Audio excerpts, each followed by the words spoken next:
The Ramana Conundrum. One of the challenges and confusions we find in most spiritual practices, perhaps all, is mixing cultural assumptions and personal beliefs with the truth.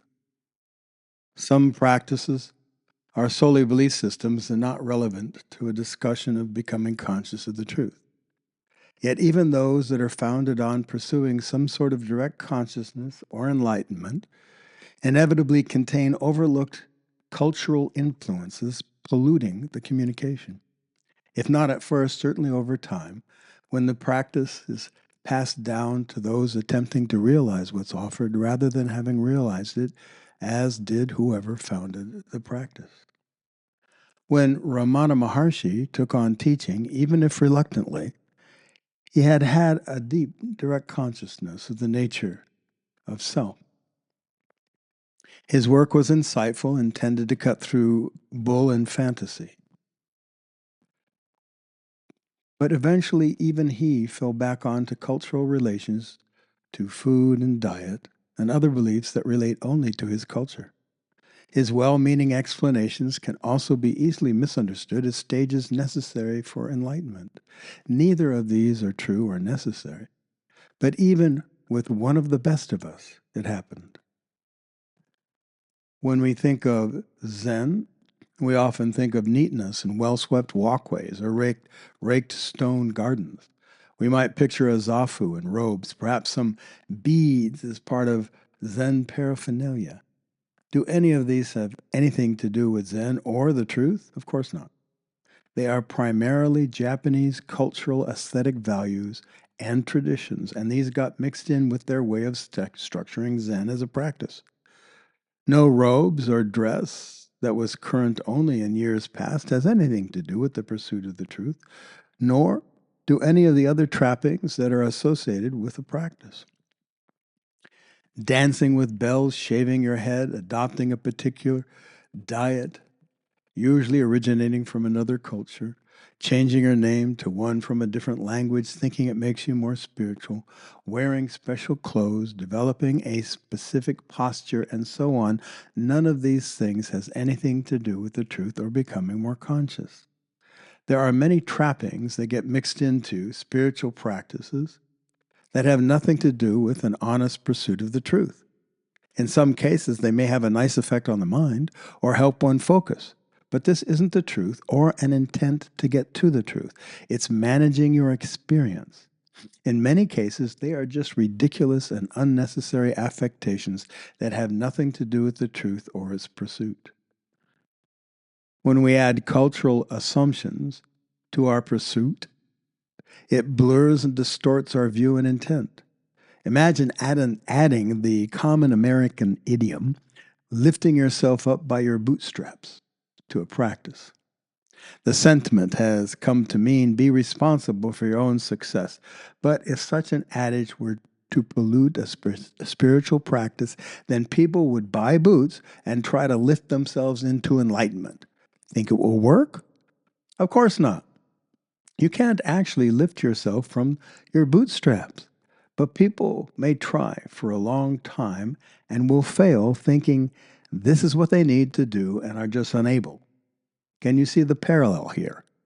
Mixing cultural or personal values, traditions, beliefs, or trappings with a spiritual practice or the pursuit of the truth is always a mistake. This applies as much to any newly invented practices as it does to the traditions.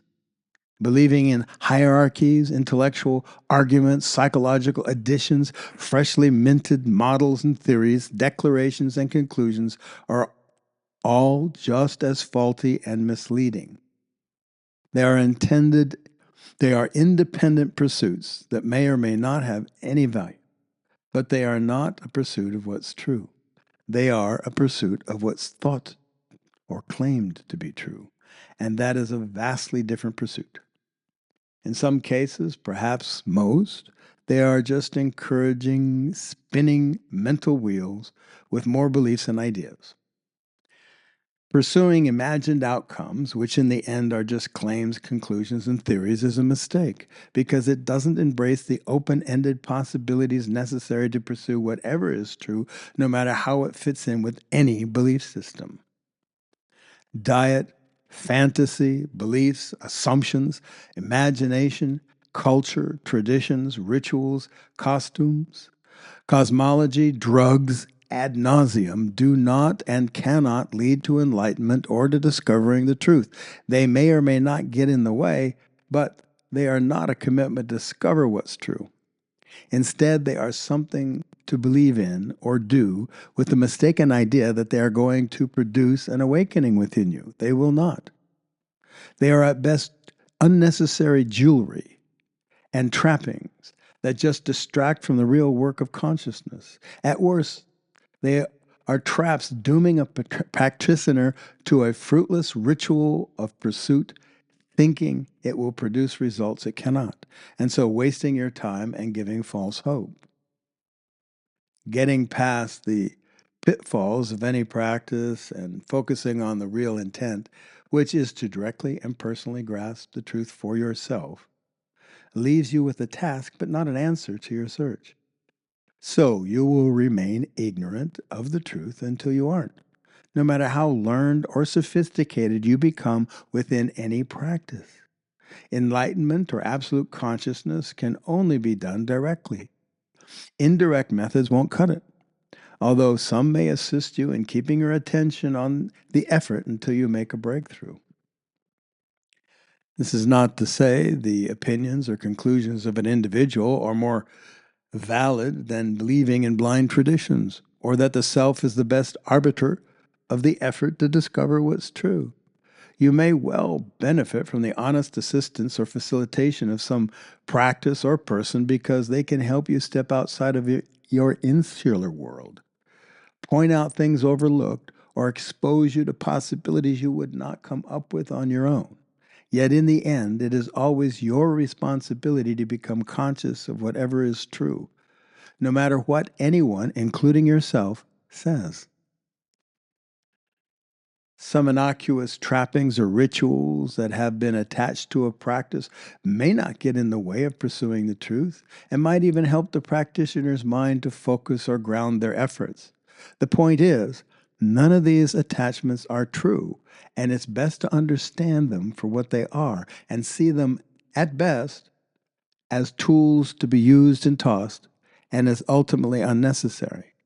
It is also useful to see that many of them are detrimental and obstacles to your pursuit, or perhaps just sirens leading your attention in the wrong direction. Still, you have to make the attempt no matter where it leads you. Just be alert to any accessories, assumptions, or beliefs that might pollute a genuine investigation. In the next section, trying to tackle the reality of death and the real nature of existence in life is a very tall order, one of the tallest orders we can take on, and one that has had no genuine understanding throughout the history of humanity. So we must allow ourselves to be a bit audacious, being open to the possibility that we could make headway where the great thinkers of the past could not. Our commitment must be to the truth, however. Beliefs won't do. We must be willing to delve into the inconceivable and even the illogical, which are seemingly insurmountable barriers and may be why no one, or at least very few, has cracked this enigma heretofore.